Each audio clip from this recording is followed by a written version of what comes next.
So I'm very pleased to have Professor Per Mouritsen as the presenter today, not least because Per and I have been collaborators on at least one project, though it was some years ago, but we have remained in touch, and so it's very good. Really, as a result of the pandemic, that we can have Per as a guest speaker, because we don't have to spend any money to hear from him.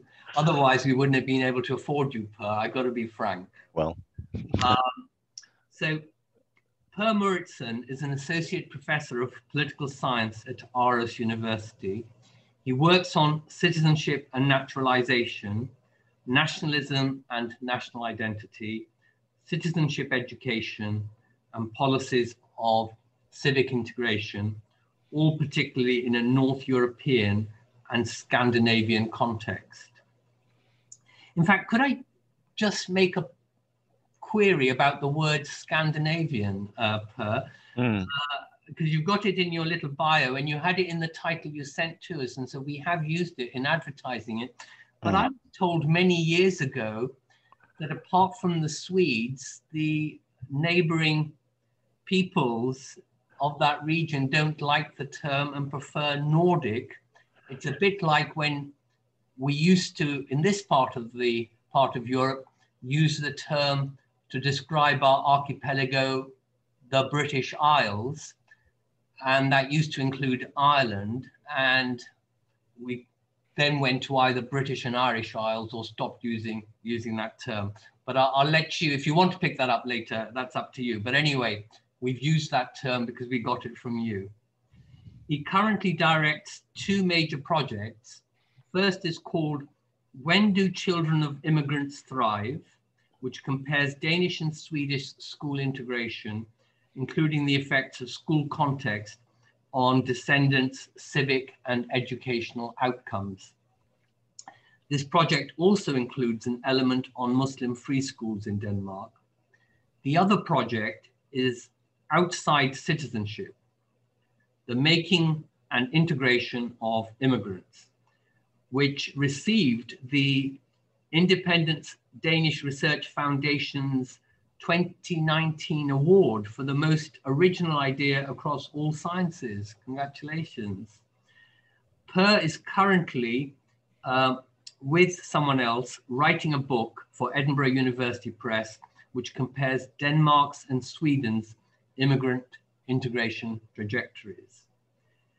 The People's Rules, i.e. today's presentation, reports some findings from the recently concluded Inter-Scandinavian GovCit project, which is headed by Marta Erdal at PRIO in Oslo, where Per was a project on which Per was the Danish national PI.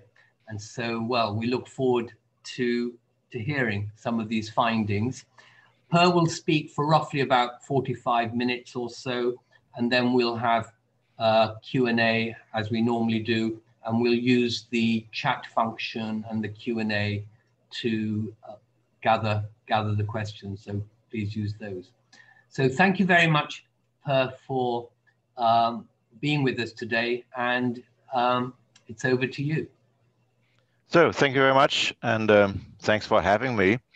Although you wouldn't want to spend the money to fly me over. We don't have the money. The money. I might want to do it myself one day and maybe pay for my own ticket.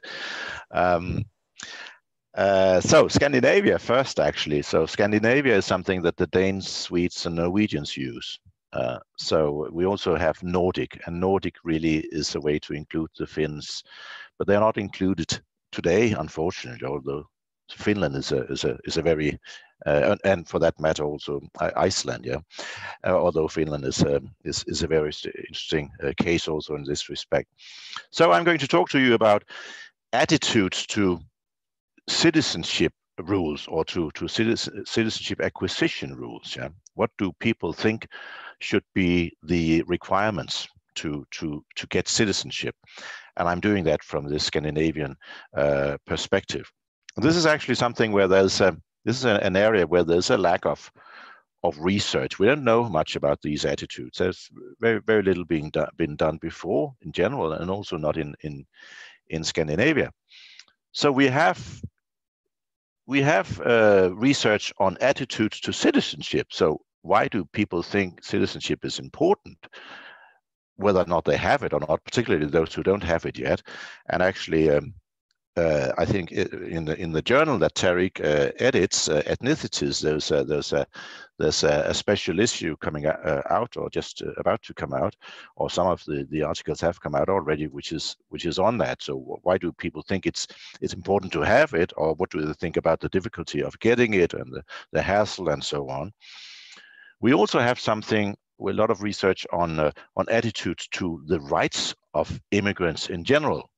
So particular social rights, yeah, should they be allowed to access the welfare state and so on to the same extent, or should there be conditions, or should there be sort of different levels of protection in the welfare state depending on who you are and so on? This idea of whether you deserve to enter the welfare state at full speed from the very beginning, or whether you have to wait. And then, of course, we have a lot of research on attitudes to nationhood, so people's understanding of what does it mean to be English or to be Danish or Swedish. What are the criteria of being able to state that you are Danish or whatever, and what should those criteria be? And there are differences about that. And there is a research also on what I think Will Kimlicka uses this word, membership penalty. So are there certain patterns so that minorities in a society, not just immigrants, but or descendants, but other types of minorities too, somehow face a penalty in relation to what majority population think that they deserve in the way of different types of rights or being allowed to participate and so on. But there's very little, next to nothing, on attitudes to citizenship rules. So this is what we're talking about today. And the presentation has two titles. Yeah, I always have, I often have two titles, and one of them is maybe more snappy than the other. But taking the first, or actually taking the second first, what are the people's rules? A liberal integrationist consensus on citizenship requirements is the title on my slide here. And this is really sort of signaling that we want a descriptive, first of all, a descriptive take on what people actually think. The people, not in a populist sense, but in a descriptive sense. Not entirely descriptive in the sense that the data that I'm building on comes from young adults, so people of the age between 20 and 37 in the three Scandinavian countries. But what does the people, or what do the people think in opposition to what are the people's rules, as it were, in contrast to those of the politicians who have their ideas about it? And of course, the first title then sort of maybe in a sense gives the conclusion a little bit away, that, well, what we're going to find is that at least in some of the countries, but maybe in different directions, the attitudes of regular people, and particularly the young adults at that, are maybe out of touch with what politicians think, although in different directions in Denmark and Sweden.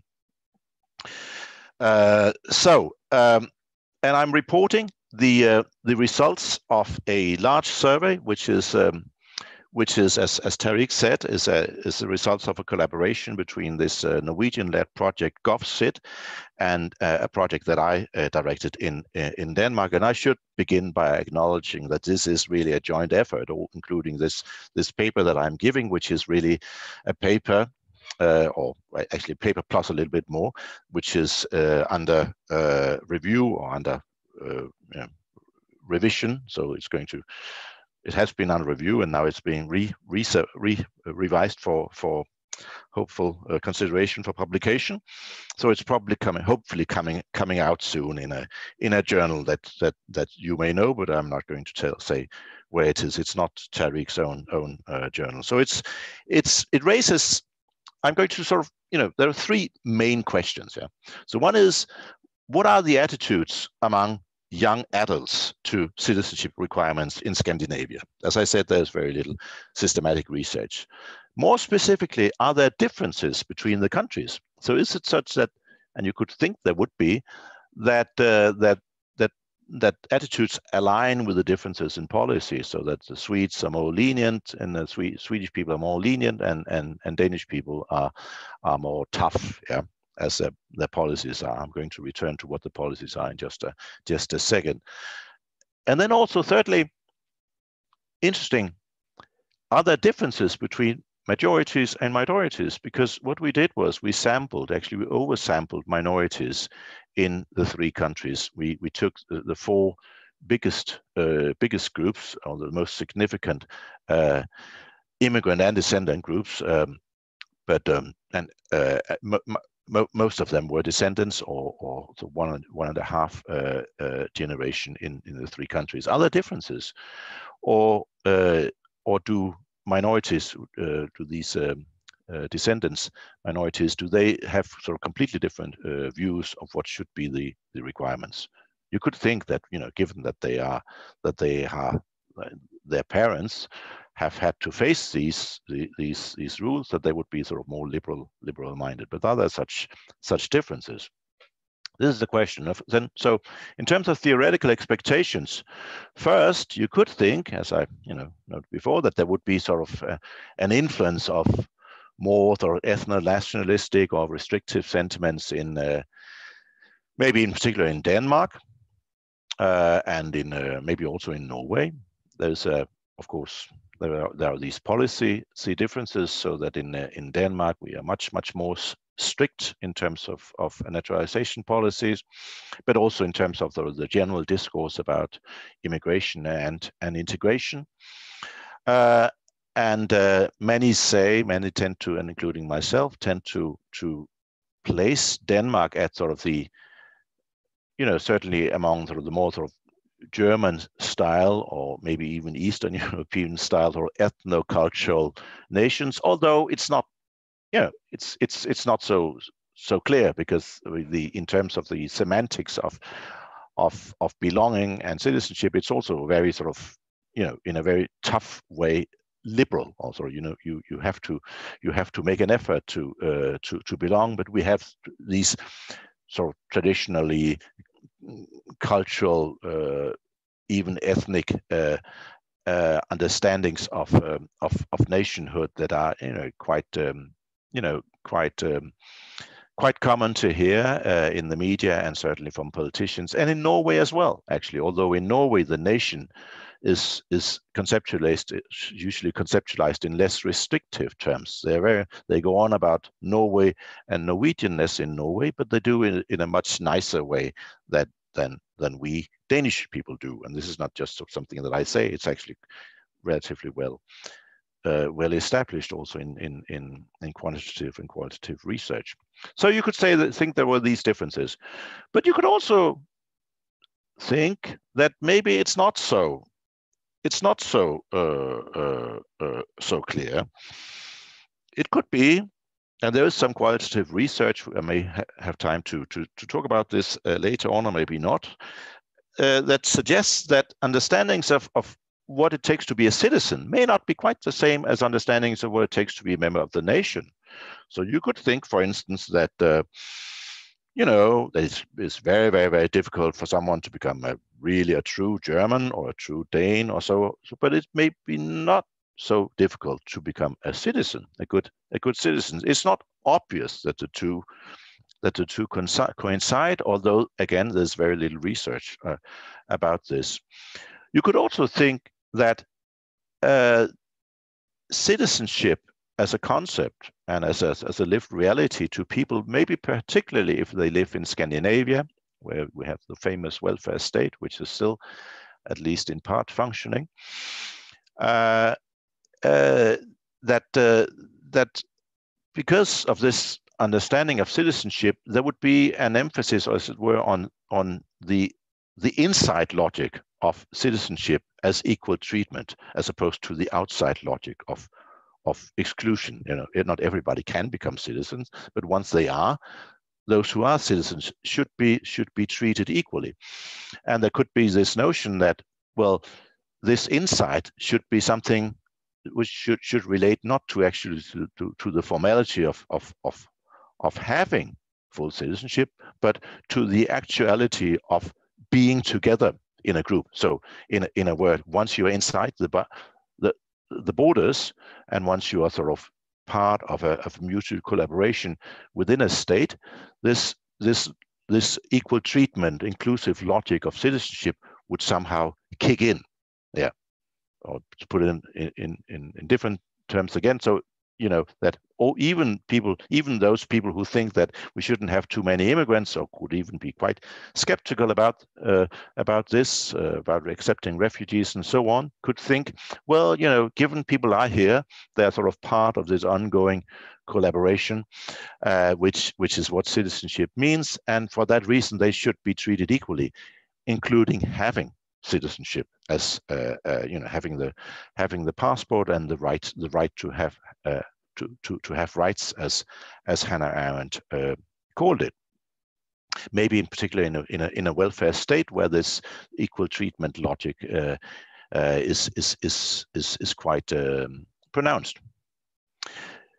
In terms of minorities, I said, well, you know, it would, you know, you would think that they would have a less restrictive attitude. After all, they are sort of closer to the precarity of boundary crossing. They, or at least their parents, actually in Denmark also some of the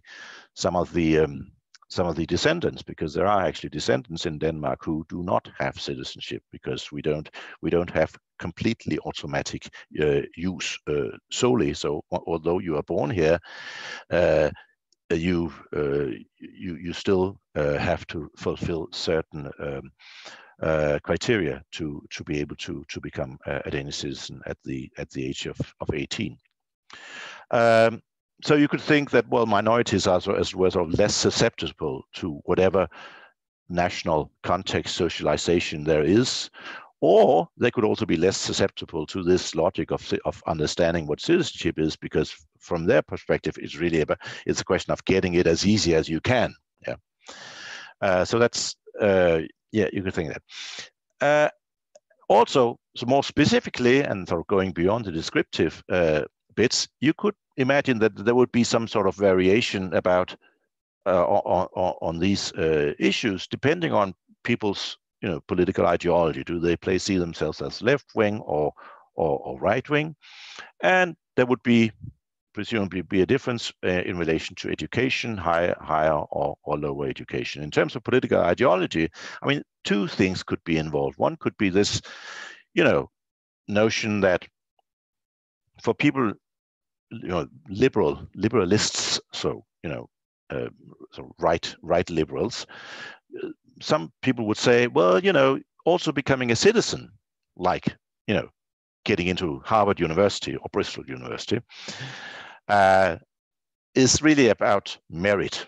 It's about those who are not just good at it, but also maybe those who really make an effort.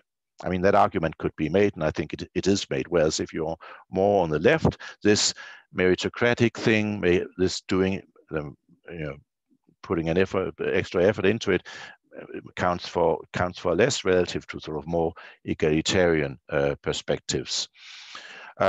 There's a different way of being right wing versus left wing, which is more sort of about sort of conservative, traditional sort of, or national conservative views which over and above this meritocratic thing would be more about the meaning of community, sort of more communitarian versus a more universalistic view. In both senses, you would expect there to be a left-right wing difference. In terms of education, well, we know that once people have higher education, they are more inclined to have sort of more universalistic and also left-wing views. But there's also an interest, particularly labor market self-interest aspect to education, and in fact it's difficult to distinguish between the two empirically. But you know, if you have a high education, you may consider yourself less threatened. I don't think that goes for, you know, young postdocs in British academia. I don't know whether there are any of those among the listening today, but in general, you feel less threatened. You are maybe less concerned about immigrants, and also the equal treatment of immigrants in terms of their getting citizenship. If you have high education, whereas if you have low education and if you have you know, low-end jobs, you may be more inclined to see this in terms of a sort of a competitive sort of competition perspective. Actually, both this ideology thing and the education thing taps into what you could say is the very contestation of the meaning of citizenship. So citizenship can be seen in sort of meritocratic in a more meritocratic sense versus a more egalitarian sense. It can be seen in a more sort of communitarian versus more universalistic sense. But it could also be seen as sort of a sort of interest thing. So that citizenship is something that we give to each other because it's in everybody's interest, but it's only in everybody's interest to include those outsiders whom we can benefit from, or who do not constitute a threat to ourselves. So much in terms of theoretical expectations. For those of you who are sort of more empirically minded, I mean, you may want to look at the sample which we had, which you can see here for the three countries, how the sample size of the second generation, including this 1.5, drawn from the countries that you can see on the slide, and the ethnic majority. So the ethnic majority is actually the smaller part, but it's big enough to have statistical power for our purposes. And we use this mixed mode way of collecting the data, web-based or mail in Sweden, plus telephone for the initial non-respondents. And there are some differences in the response rates. They're much higher in Norway, it seems, than in Sweden, but that in part reflects the way it was done, where in Sweden you had larger initial samples. And if you want to know more about this, I can supply the background paper. I should say though that I'm not a number cruncher myself. I don't do quantitative analysis myself, so I'm representing something that other people have, where other people have done the actual analysis. But I am, you know, pretty convinced, and I'm told that the data is actually quite good. So in terms of the dependent variable or variables attitudes to naturalization, what did we mean by that? We did not ask about you know, attitudes to this traditional jus soli, jus sanguinis distinction. So, you know, do people think that citizenship should be tied to whether you are born on the territory or have lived on the territory, or is it something that only has to do with descent? We could have, and in fact, maybe I mean, in retrospect, I might have wanted to have an item on that as well, but we didn't.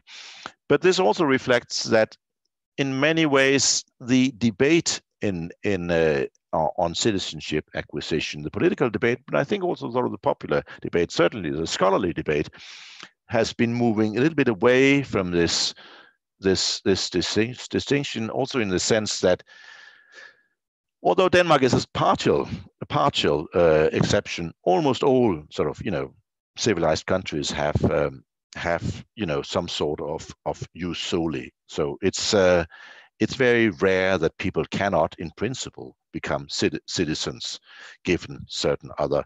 I mean, it's very rare that simply because of the descent, people cannot become citizens in Western, you know, in the Western world, and they can even in Denmark. It's only that they have to do a certain. I mean, they also have to fulfill certain requirements if they are not born in the country. Instead, sort of the action is on civic integration requirements, and I probably don't have to talk about this at any length to this audience. I mean, you all know this.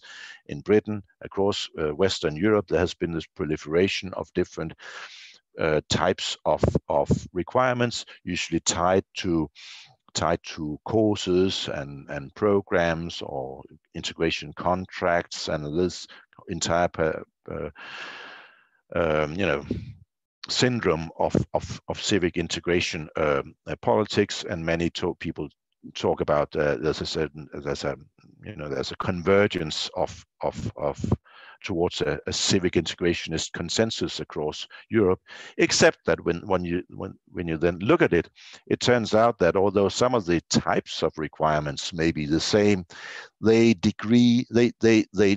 differ between countries in detail. So in detail, and also in particularly in how harsh they are.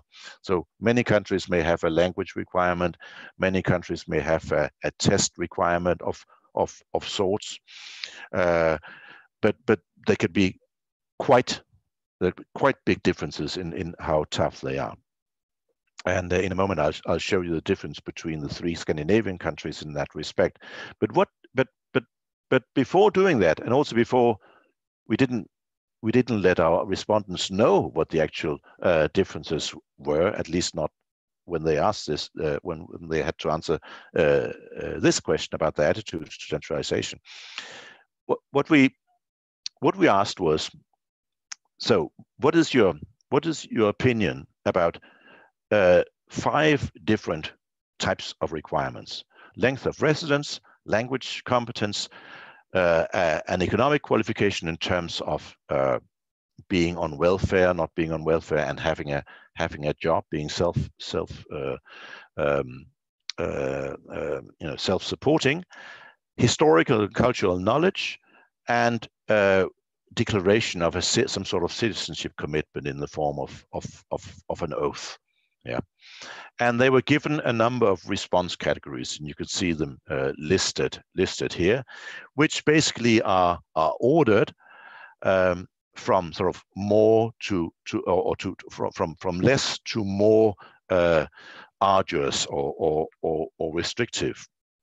We also actually had a 6th item, which we may talk about, but it's really a little bit outside this 6th item on dual citizenship. So what is your people's opinion on dual citizenship? And I think it's a little bit outside because it taps a number of different possible normative intuitions, and we're also reporting results from that in a separate paper, which we are writing at the moment. So, in terms of context, what are the differences in the countries? Which are you in it? So what you see is Denmark is much tougher than Sweden at the other end of the continuum, with Norway somewhere in between. In Denmark, you have to be resident in the country for 9 years, plus de facto an additional maybe 2 or even 3 years, because the whole process takes a long time before you can even start thinking about applying for citizenship. You have to not just be in employment when you apply, but you have to have had employment for 4 years and 8 months out of the last 5 years. You need to you have to be able to speak Danish and pass a test at a very high level, the C1/B2 level, and this is actually the toughest requirement that you find in Europe, with only Denmark and 1 or 2 other countries having that. You have to sit a knowledge test, which are actually quite difficult, and many people don't pass it. Some of the questions are you can't know before even if you read the material, and you have to sign an oath, and you also have to give a handshake. This was because there were some politicians who found out that certain Muslim would-be citizens, even though they'd fulfill all the other requirements, didn't want to shake hands. So now they're required by law to shake hand.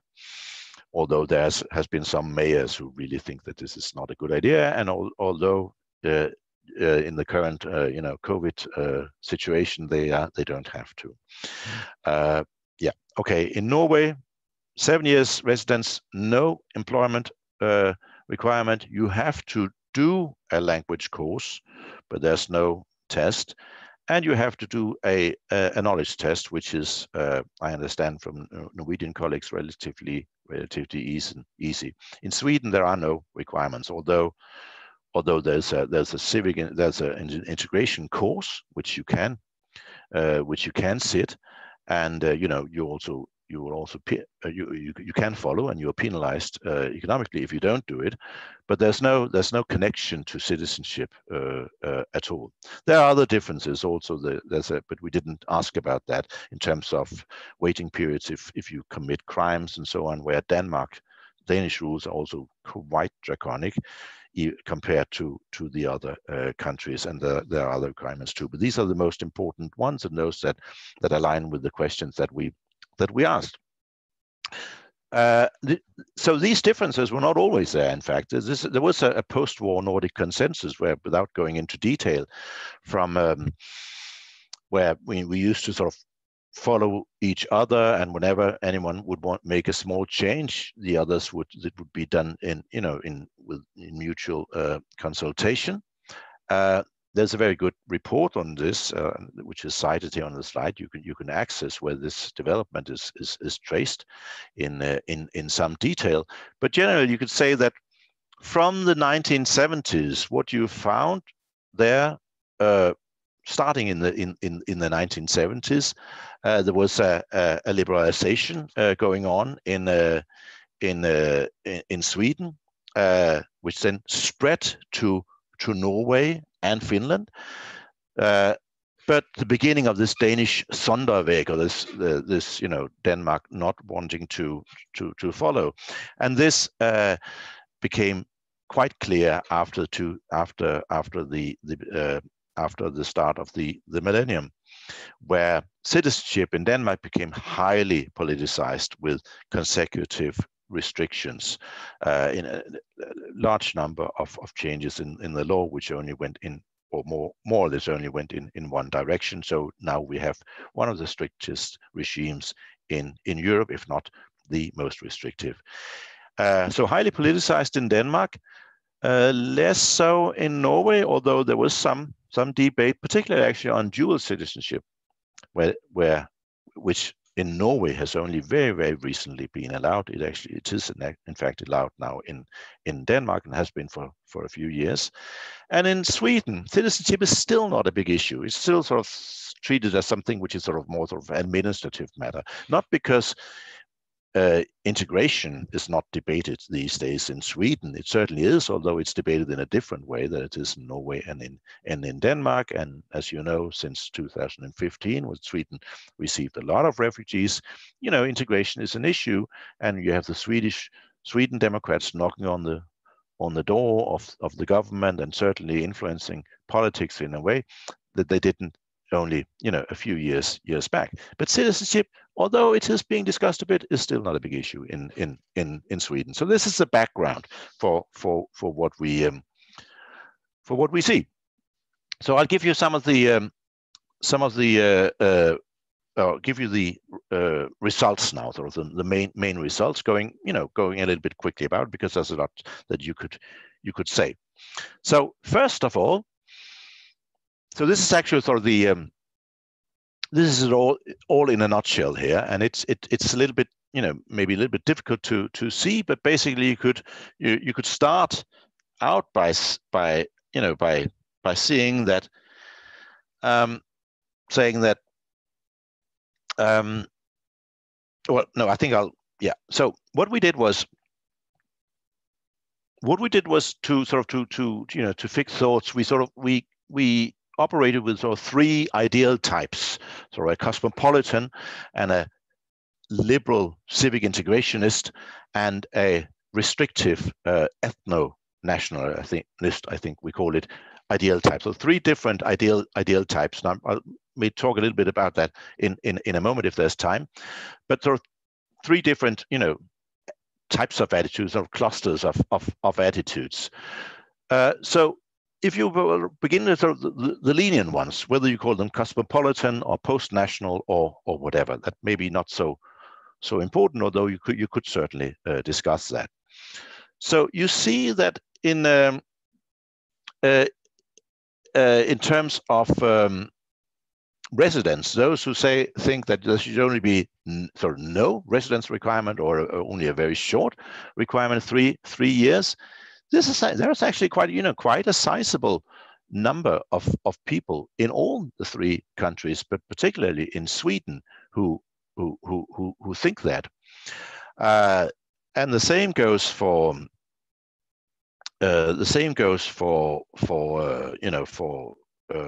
the knowledge requirement. So those who think that there should be no requirement,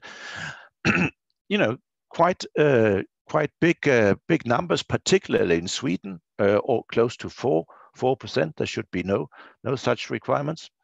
And there's also, quite a few people who think that there shouldn't be an employment, sort of no employment or no economic self-sufficiency requirement at all. Again, with some differences between the countries. And finally, if you look at the oath requirement, there are some, again, slightly more in Sweden, some 20% that think that there should be no such requirement. If you look at the language requirement, there are very few people who think that there should be no requirement at all. And even if you add those who think that there should be no requirement to those who think there should be a course but without a test, so still relatively liberal, this is way below 20% in all the countries, including Sweden. And actually in Sweden, the minority who think that there should be no requirement or only a course requirement is actually a smaller minority than in the other two countries.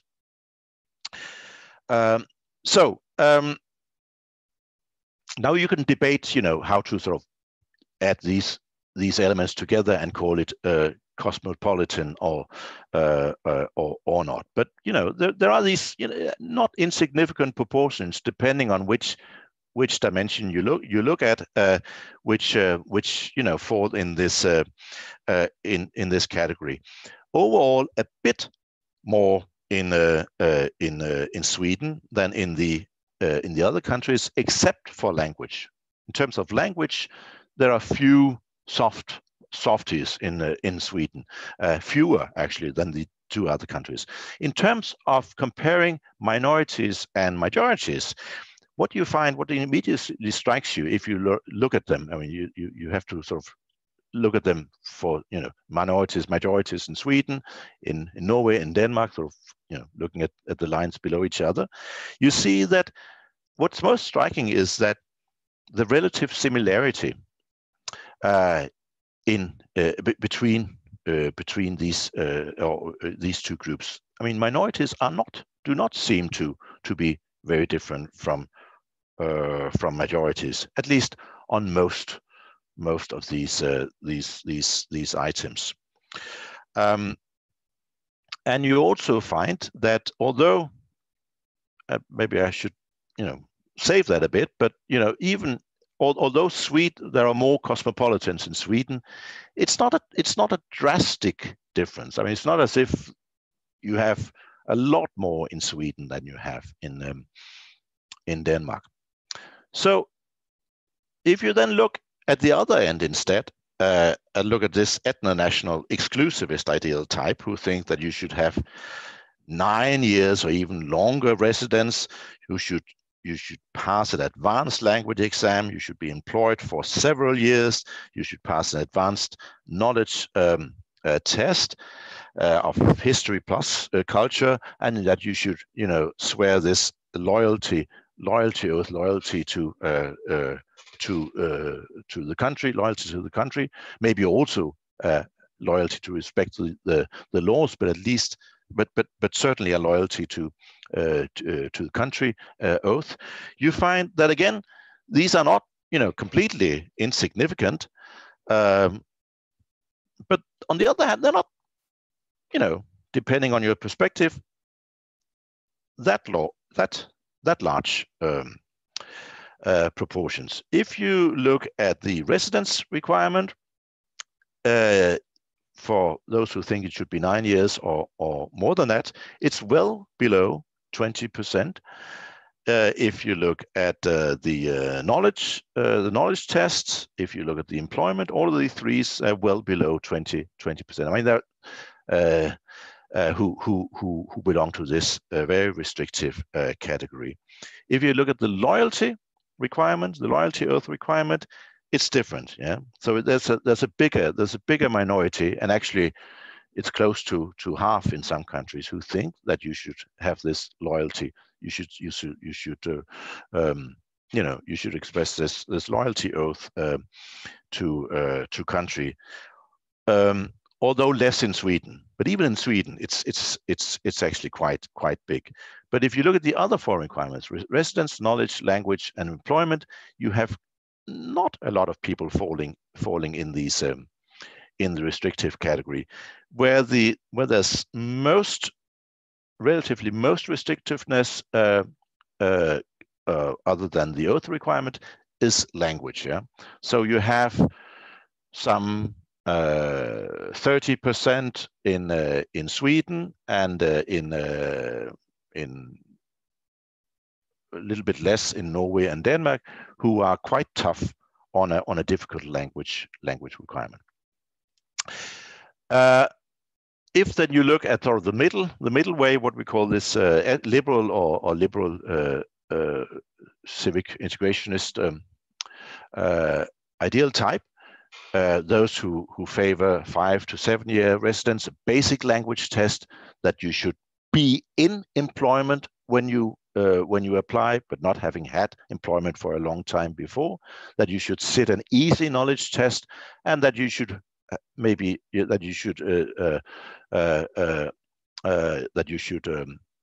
say an oath to respect the country's laws, but not the loyalty to the national loyalty to the country as such.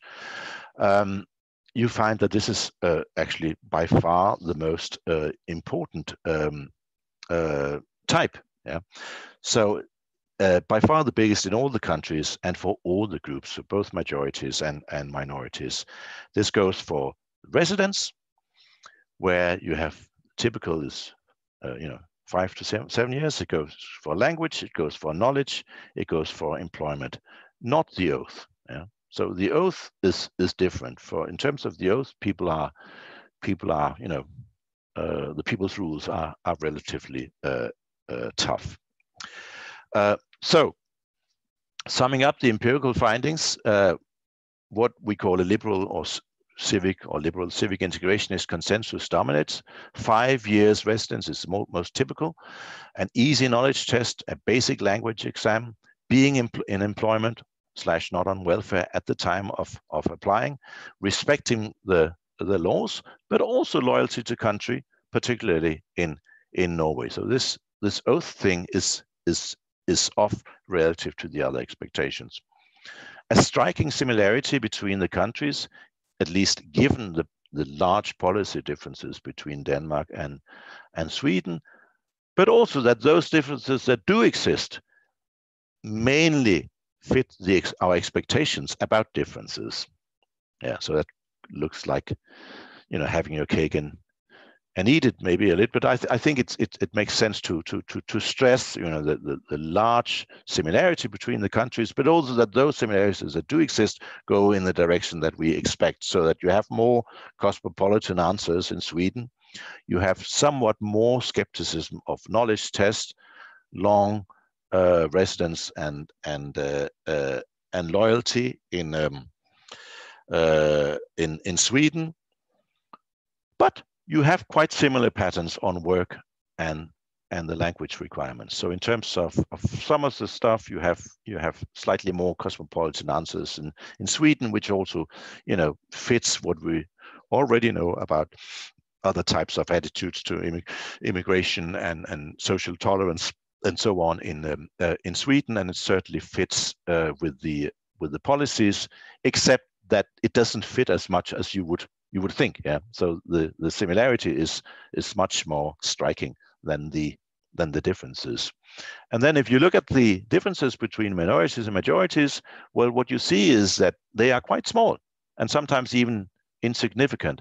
You see that minorities follow their country patterns, so that, you know, to the extent there is a difference between countries, these differences are, as it were, picked up.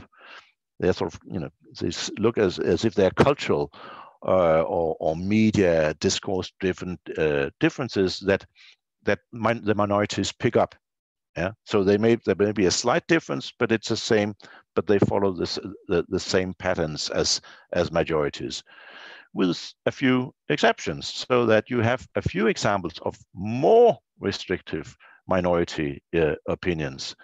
This goes for residents in all three countries. There's a small difference, such that the descendants are slightly more, they're less likely to sort of go all in and say, hey, you don't need to have been here for you know, any number of years at all to become citizens, just please come in. They are sort of more likely to say no. Citizenship requires waiting, at least some waiting.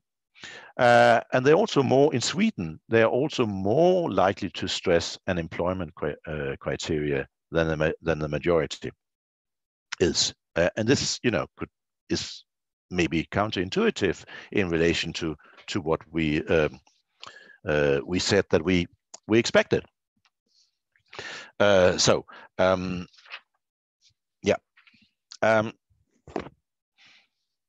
before proceeding, I don't know how much time we before proceeding to the rest, maybe a small note about these ideal types.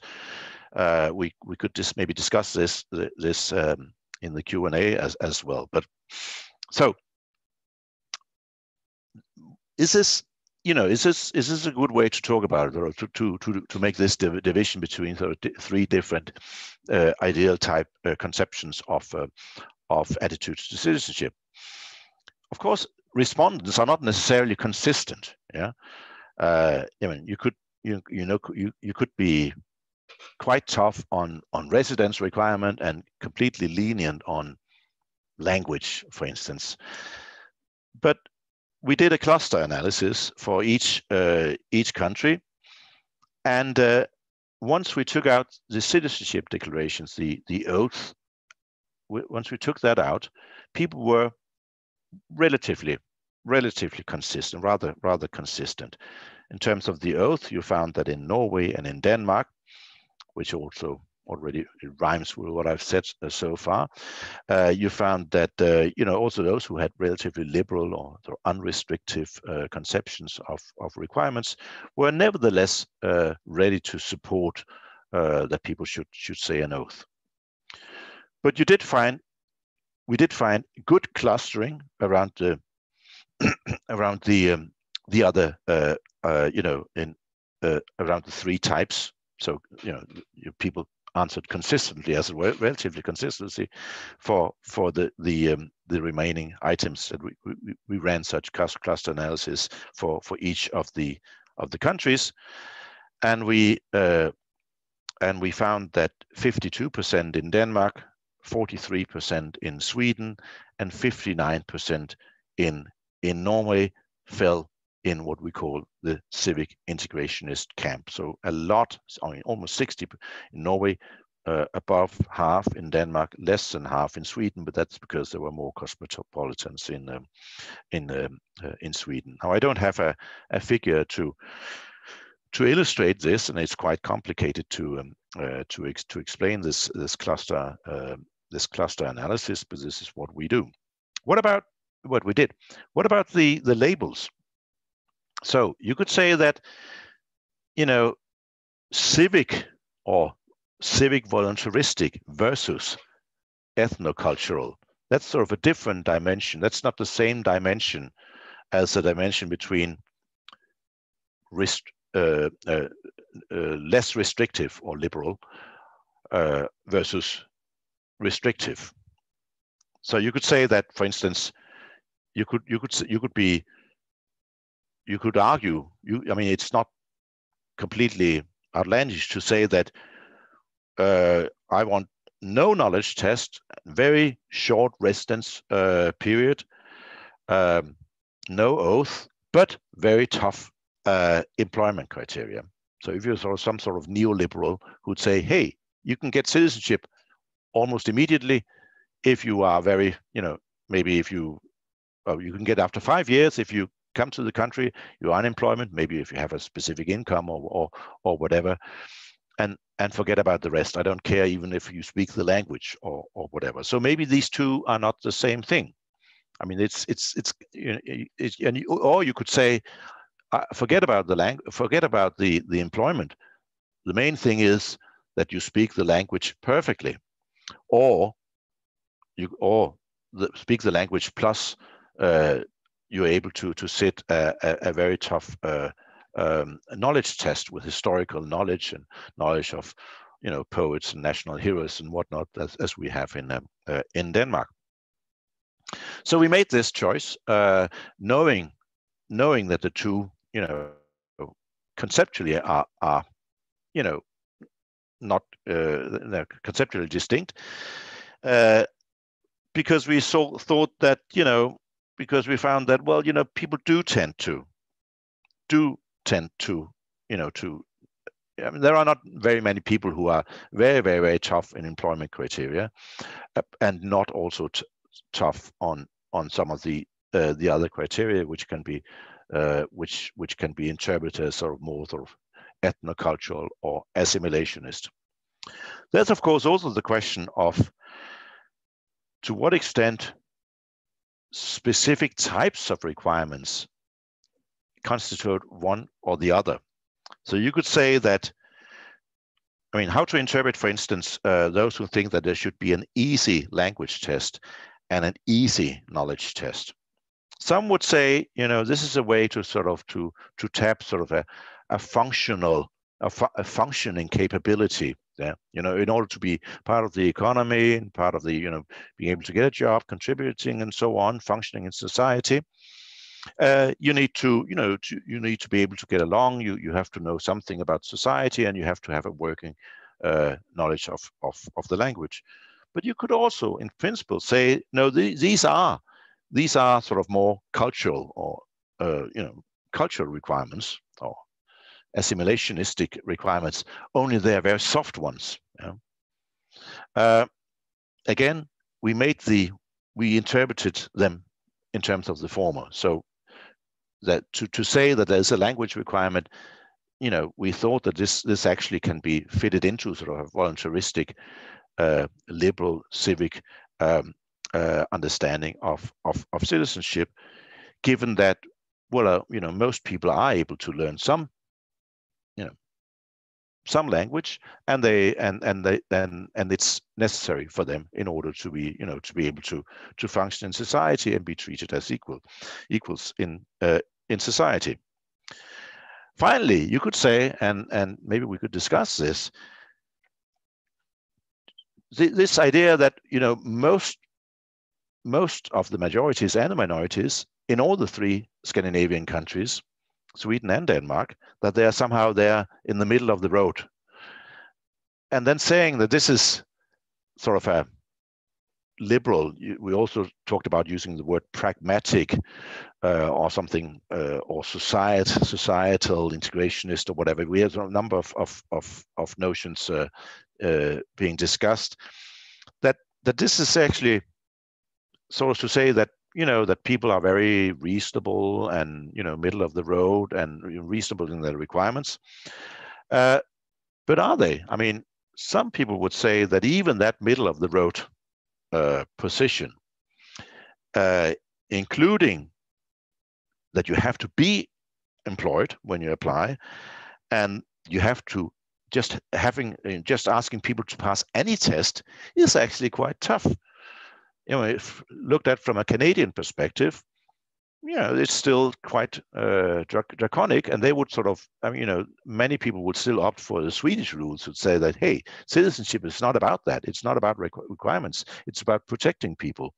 And once people, have showed that they are going to be within a territory for any prolonged period, or permanently, after say 5 years, as in the UK or in Sweden, they should be given citizenship more or less automatically.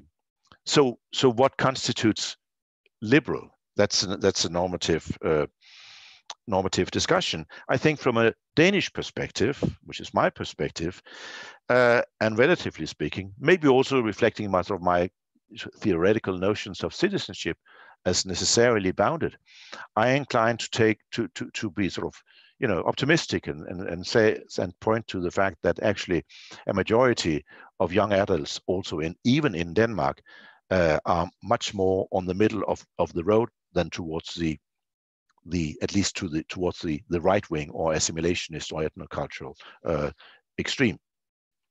So just finishing up, looking at these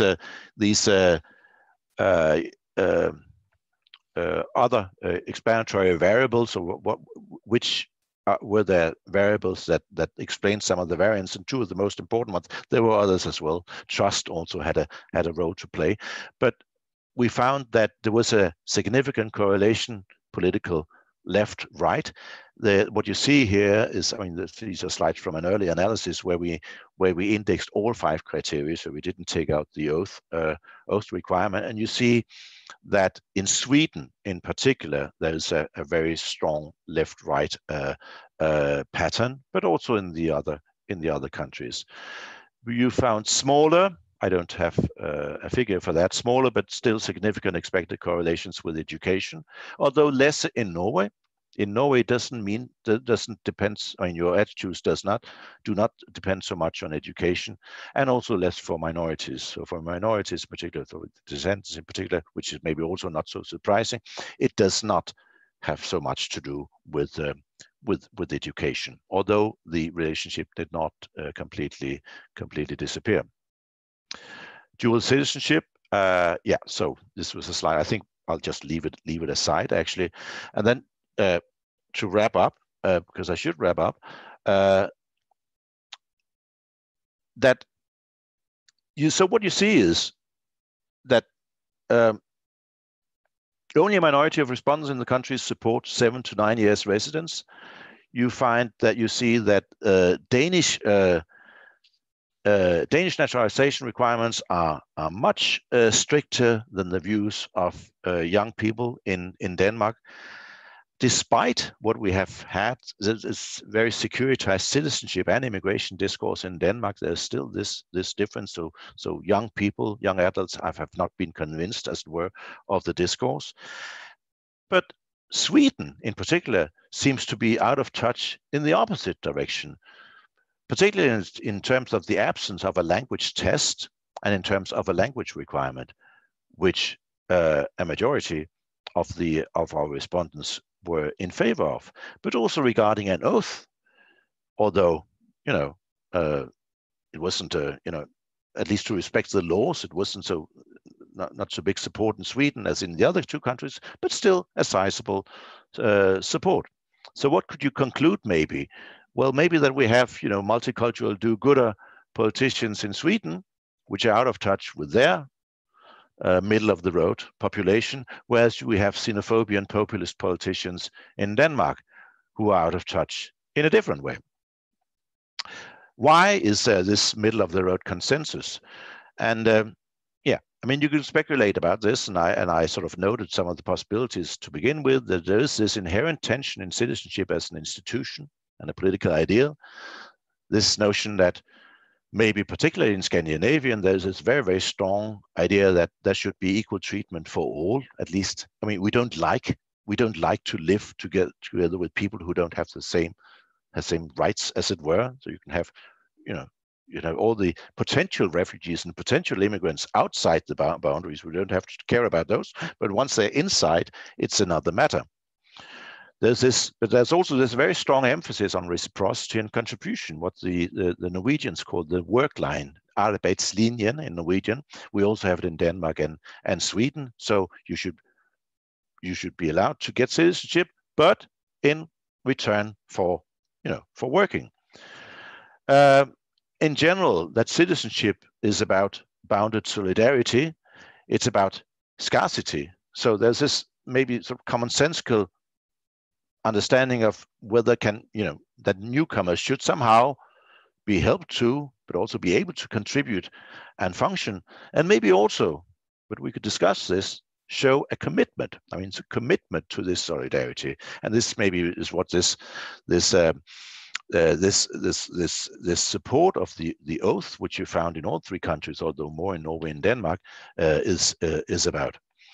Whereas citizenship may not be the same as national identity, and there's literature to suggest this, that national membership, although it's something that you can certainly get people to talk about, it's not necessarily something that influences everything they think, everything they think and do, including how they think about citizenship. Citizenship may not necessarily be aligned with nationhood at all. Citizenship could be more linked to, and this is the argument that I think I would be making, at least for Scandinavian, more with sort of an idea of societal membership. You should do your share if you can. You should try to know the language at some level. You should show commitment, but we don't really require cultural assimilation or long waiting periods. And this is really, really quite different from what we have politically in Denmark nowadays. It's also a little bit different from what they have in Sweden these days. It's much closer to what you find in Norway. Okay, so I think I should stop here. I could, there are more things that I could say, but there's sort of the general picture. Yes, thank you very much, Per. That's very interesting. What I suggest is that because we've got quite a manageable number of people, and one or two people have already left, why don't we, Thomas, allow everybody to come on the screen if they want to? We'll keep them muted till we invite them to speak a question out. But if they want to make themselves visible, they can. If they don't, that's fine as well. And maybe you could stop sharing your screen, or I could do that for you. Yep. And then we could see people.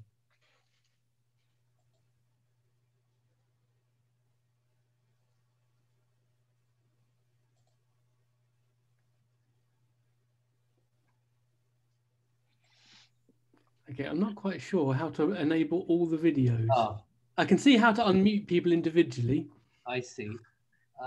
That's a shame. It'd be nice. Oh, hold on a minute. I might be able to do it individually if I promote people to panelist. Yes, maybe do it that way. Yes. Yeah. So good. So yes, that's happening. Great. So it's up to people whether they want to make themselves visible or not.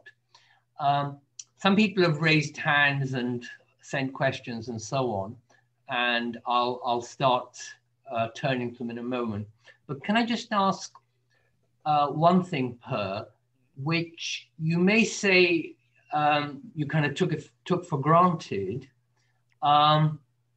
but you didn't even mention, so it's just worth checking. In some countries, I would say in many countries, age is now a very salient political factor. We see this very strongly in the United Kingdom, especially when it came to Brexit and so on. Of course, support for Trump has an age factor and so on. So your sample is chosen by age, fair enough. Yes, we want to know what young people are thinking. That's great. No problem with that. But you've chosen really by a political variable, not merely a demographic variable? And was that deliberate by choice, or is the situation different in these three countries? So the reason that we did this is because of the the research projects. I mean, the only way that we could sort of get the money together to do a cross-country comparison was to pool our resources. And one of the projects that that co-finance this, and this is the one that I directed in Denmark, is about young adults, and it was also linked to education and the effects of different types of education systems and so on. So that's the reason that we chose young adults. Yeah. Or the reason that we had to choose young adults, as it were. I think it's also interesting to focus on young adults in their own rights. In particular, when we looked at descendants, most of whom still are young in Denmark, or below 40, which I consider very, very young. And some of the research that we did on this data is more about the descendants, I mean the minorities, than the majorities. Yeah, and you can see that in the samples. Now, all this said and done, it's obvious that it's not representative of the population at large, because, as Tariq pointed out, age is a very important variable. It may even becoming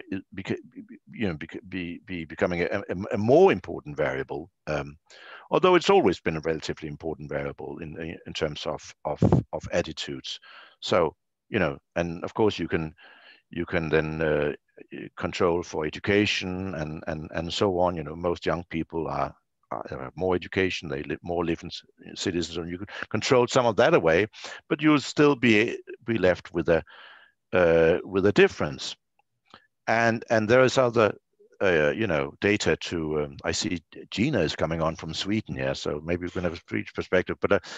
But there's other research to indicate that young people are more cosmopolitan, they're more multicultural. And I have a Danish colleague who actually said that, looking at Danish youngsters, he did some research on this. He called them Republican multiculturalists, which may come as a surprise, for those who know something about Denmark. And he may have, exaggerated a little bit. Of course, the big question here is, could you somehow, I mean, we talked about, no, there are two questions. One is sort of methodological. Could you somehow weigh it? I mean, could you look at other research on, say, on attitudes to social tolerance or this or that type of multicultural policy or nationalism and so on, and look at the age distribution there, if you look at some recent data, and then somehow, some to maybe, massage the data a bit and find out what would it be if the age factor was factored in. We didn't try to do that, and I'm not sure it could be accepted by serious journals, but it could be interesting to do it. What you can have is a discussion about whether this is a cohort phenomenon or an age phenomenon. Is it something that will people grow out of their liberal cosmopolitan views? Is it something that just at this time of history, young people are so progressive and so cosmopolitan, and maybe later on, in history, young people will no longer be like that? And will those young people who have these attitudes now, will they change their attitudes to more conservative or more nationalistic attitudes? And as far as I understand, from people who do, quantitative research of this type, it's more likely, that these types of attitudes, being grounded in, secondary socialization and so on, that they stick. Yeah. So once you have become relatively cosmopolitan, and for a number of reasons, it's not likely to go completely away. Yeah. So in that sense, I think it's fair to say that this is, to some degree at least, the shape of things to come. Yeah. So people are going to be in Scandinavia and probably elsewhere as well.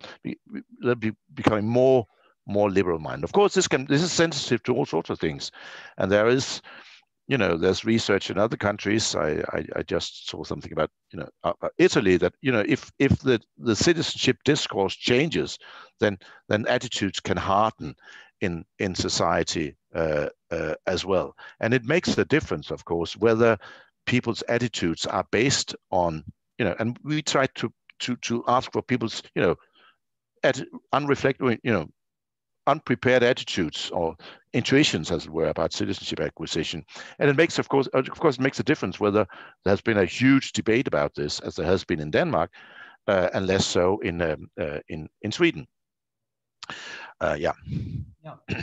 Okay, thank you. So 3 people have indicated they'd like to ask a question, and they are Seren Sengul, Therese O'Toole, and Gina Gustafsson. And very good to have you here, Gina. We're quite privileged to have you join this discussion. Thank you. So I'll take those 3 in the order that I read them out, because that's how you put up your hands.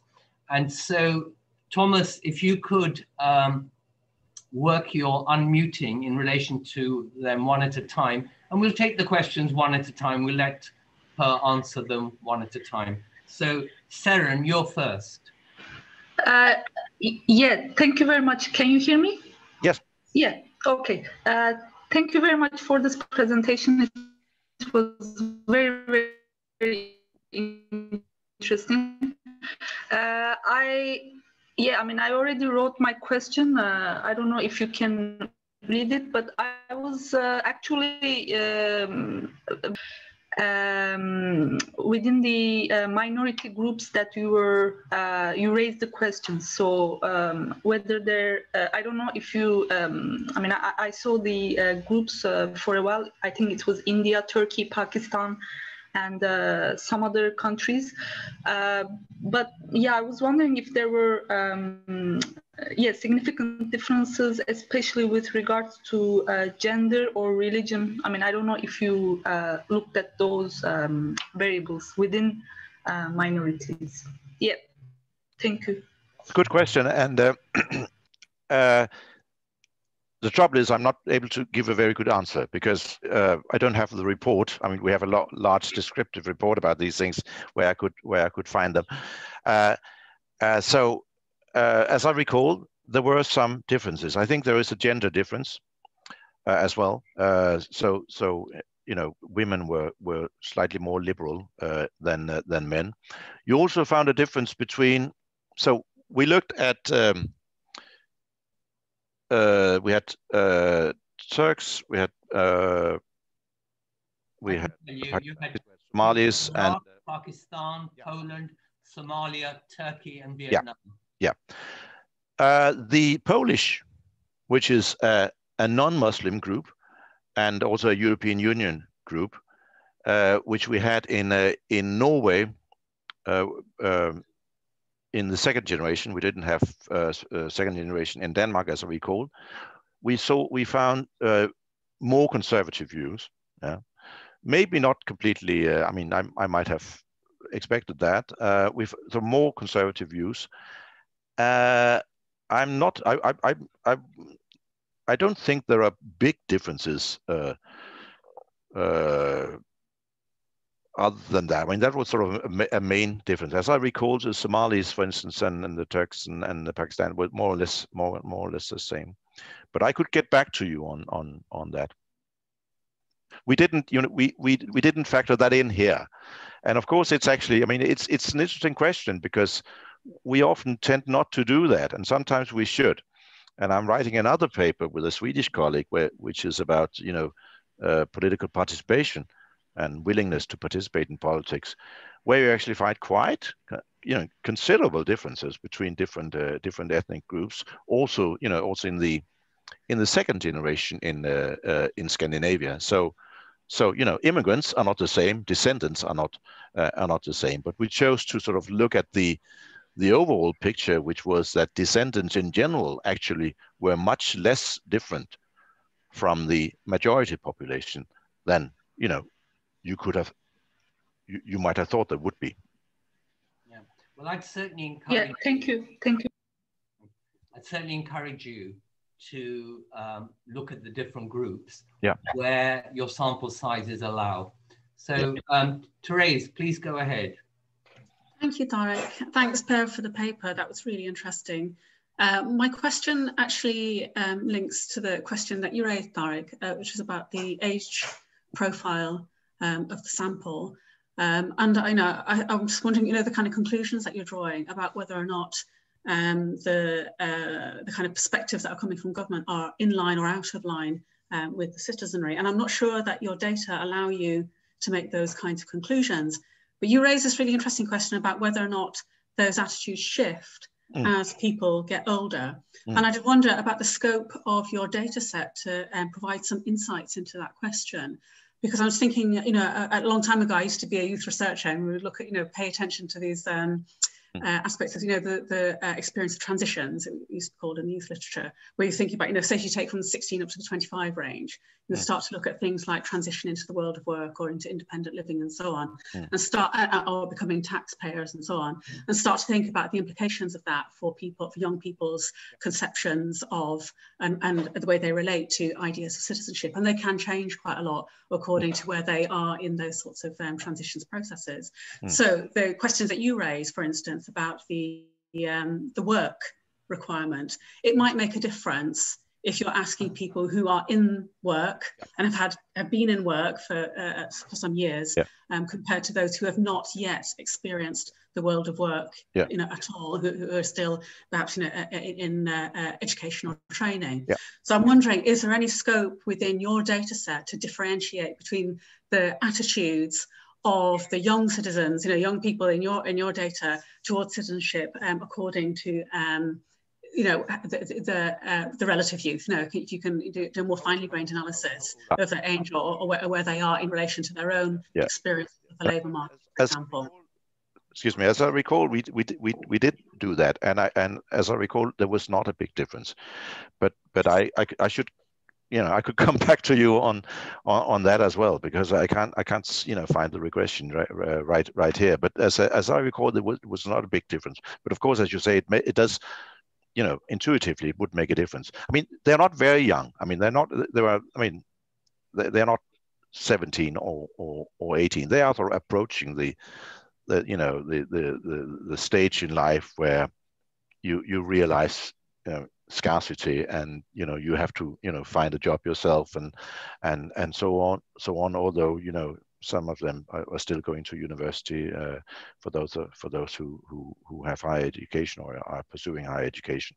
But it would make sense, of course, to think that, well, you know, once you're sort of in your late 30s or mid 30s, or, you know, establishing a family or whatever, you know, you might become a slightly more tough. As I recall, it was not a big difference, and I think actually, you know, if you were to look at other attitudes or attitudinal data, it really kicks in. I mean, in terms of, you know, resistance to multiculturalism and so on, once people are older than that, you know, they in their 60s and so, as I recall. But I don't know enough about this, and you are pushing a, it's a sore. I mean, I should be able to answer in a better way, and of course reflects that I'm not really a, you know, a survey or you know, quantitative survey person myself. I'm more of a theorist and qualitative researcher. It's interesting, I think, you know, just in terms of scope where all this goes, because it looks, you could, you know, if you want to answer the question about generational change, or, you know, if young people, you know, keep those attitudes or lose them as they go older, because people have similar questions about, for instance, political interest and engagement. But, you know, if you can, if you ever get any more money from your funders to do, you know, follow-up longitudinal studies, because that'll start to tell you whether you're looking at cohort period or generation, or you could start to tease apart cohort period and generational effects. and see whether you're looking at longer term trends of more, cosmopolitan attitudes towards citizenship. That's right. And we could do that, in fact, we could also do it we wouldn't necessarily have to look at all the 3 countries now that we've sort of established these patterns. We could just look at maybe, say, in Denmark, and I could see that I could get some money to ask the same questions again. But, you would want at least 10 years to pass, and then I'm, close to retirement. So maybe someone else would want to do it. But yeah, it's certainly true what you're saying. Yeah, they got baseline now. That's great. Thank you. And it's very good to have you here at a Bristol event again, Gina. So the last time you connected with the centre was when you gave us a conference presentation at the 20th anniversary conference. So anyway, very, very good. And it's our privilege that you're able to join us with your expertise. So please ask your question or make your comment. Thank you, Tarek. It's my privilege to join in, and thank you for inviting me. And thank you, Per. Nice to see you again. Nice to see you. So I feel nostalgic, by the way, about Bristol, because that was one of my last, as for many, I think, big conferences before the pandemic, right? That was a great conference, by the way. Well, first of all, I just wanted to comment on the previous question or a comment that I'm not sure you do want to go into the age period cohort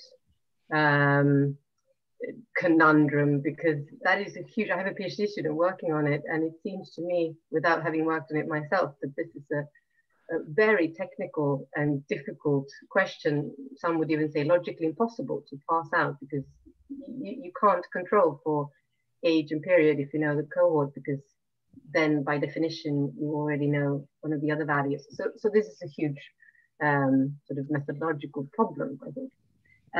Nevertheless, it's of course interesting to know what happens once people get older for whichever reason. But my question was more about your the way you look at the way you consider your items, because they seem to me quite similar to the classic to-be questions in the ISSP, the questions about what does it take to be a true Dane, for example, and those questions have been criticized, of course, for lots of things.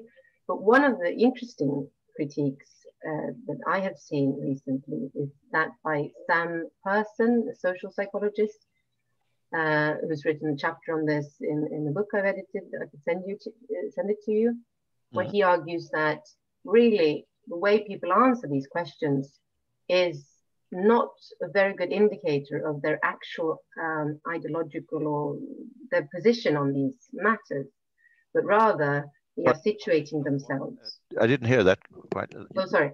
So the way people answer, he says, the to be questions is not necessarily a very good indicator of their underlying position on a civic, ethnic, nationalist divide, but rather a result of how they position themselves within an argumentative context in the country. And so he shows, using also a form of cluster analysis, latent class analysis, that the way that these different items cluster together in different countries varies a lot. And it depends on which questions are politicized. So in Sweden, the discussion of a literary canon, for example, was immensely politicized about 10 years ago. And then you would assume then that this discussion has an effect for people in how they answer the question. You don't have a question on that, I see that. But so that's the idea. So, and in relation to that, I was a bit confused. So I just wondered if you could clarify. It's a bit too late in the evening maybe for me to follow it precisely, but I didn't understand if what you were talking about were ideal types based on theory, or what I would call classes or real types, or empirically clustered packages of attitudes. And what confused me was that you also correlated something. I missed what it was that you correlated with the left-right scale. Yeah. So if you could just clarify that, that would be interesting. Yeah. And then finally, about language, it's so fascinating, and I'm not surprised people think that way, because that's what I've seen too in other data. But it would be so fascinating, wouldn't it, be, to get behind this? So what is it that why do they want language? Why do they think it is important? Is it democratic participation? Is it labor market participation? Yeah. Or is it a proxy for something much uglier?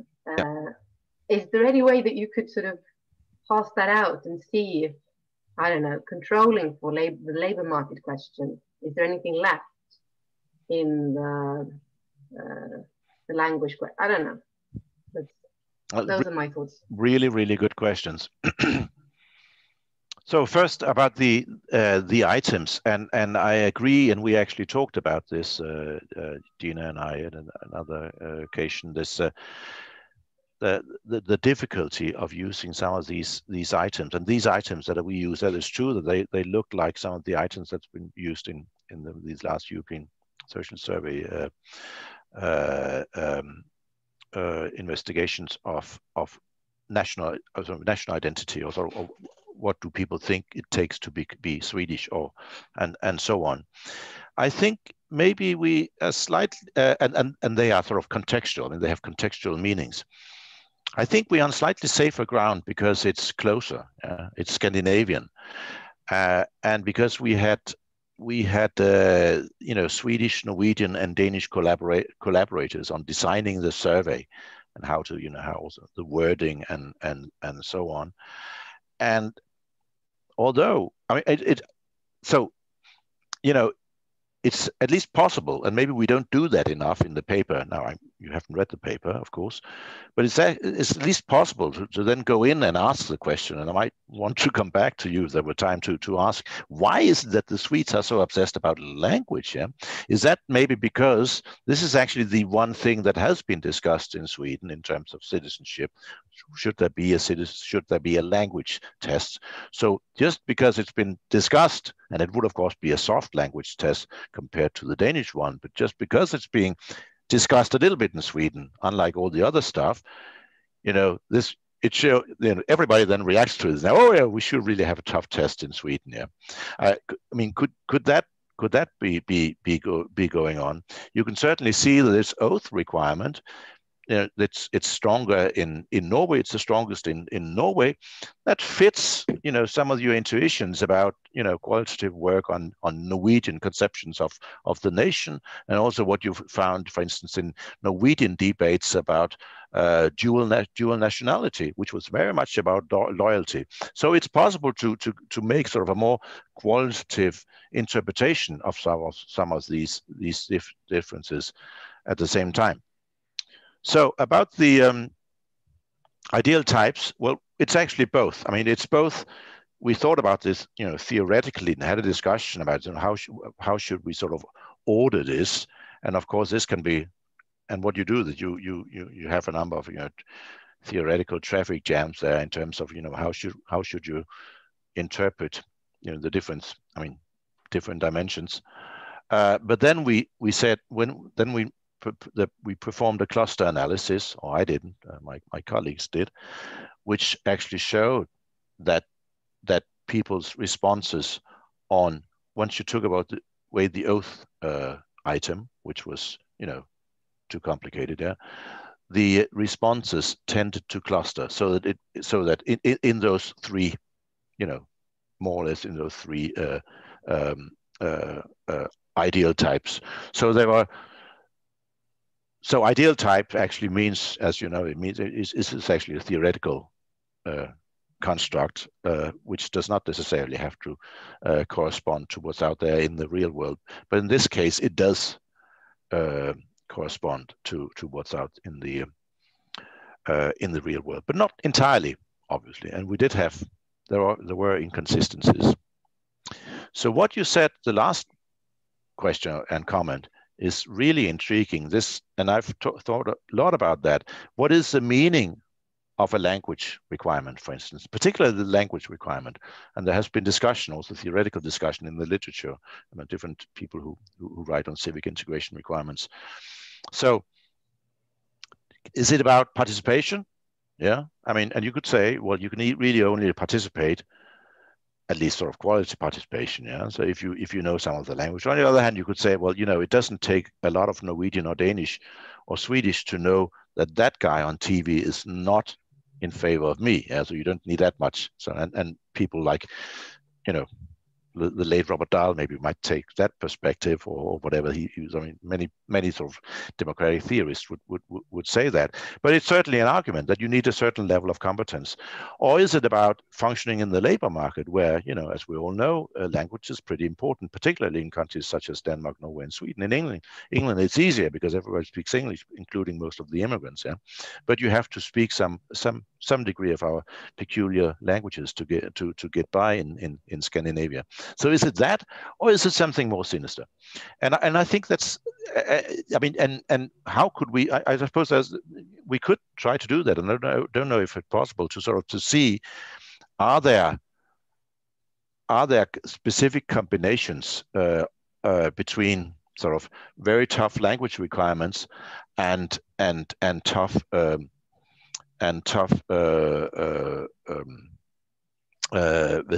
tough residence requirements and tough knowledge requirements, but without the employment requirement. The trouble is you don't really find that. Yeah, so it's difficult to isolate the xenophobian nationalist from someone who's from the neoliberal tough guy on employment requirements. But so I think in order to get to that, you need to do qualitative, well, either you need a more refined battery of questions, or you need qualitative work. And there's certainly work to be done in that field. And I'd be interested in it. Yeah, thank you. We've actually come to the end of our time. In fact, gone a little bit over it. Gina, if you look at the chat, there's someone asking for a reference from you. And I mean, I might just make a kind of closing remark about something that Therese started and then Gina commented on, namely the kind of cohort versus age issue. You're quite right, Per. There is evidence across different countries that there is a cohort effect about certain core attitudes people form at a certain age, though Therese is probably right that what one forms at 18 and what one forms at 28 could be quite different. But anyway, there is a cohort effect, but you gave it a particular twist, just not in your analysis, but in your reply, when you said, so this is indicative of where we're going, of what the future holds. But of course, one cohort is followed by another, and you can't assume a linear effect. So British Social Attitudes Survey, which has been going since about the 1980s, finds there's a lot of linear movement on issues to do with race and racism, gender equality, sexualities, and so on. But about other issues to do with welfare and employment and the economy and so on, we've had breaks. Obviously, the Thatcher generation is very different to, the generation like mine that was all about prosperity and equality and so on. And of course, we've got several generations since.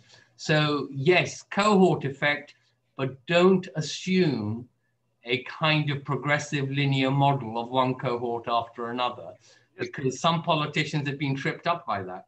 Just a very small response to that, and then we should round it up. And I'm a sort of a liberal universalist by heart, and or modernist, or whatever you'd call it. Now, I would think that attitudes to citizenship, to the very membership criterion, I mean, who can be citizens? I'm inclined to think that there's a civilizational movement here of sorts, so that although people's attitudes to the pros and cons of a large welfare state or this or climate or whatever may change, this particular thing we are going in the right direction. And I would like to end on that note, although it may be somewhat too optimistic on my part. Well, I'm very happy to end there because I would like that to be true, but it's more than what your data shows. So thank you everyone for joining us. Thank you, Per, very much for those very interesting findings and the discussion that's taken place. We meet again in 2 weeks' time. That's the 3rd of December at 5 p.m. when Elke Winter is going to be presenting a paper to us based on some of her recent work, which actually is not, I don't have the title in my hand here, but isn't too far away from these questions about young people, integration in Europe, though I think her focus is more on recent arrivals and refugees.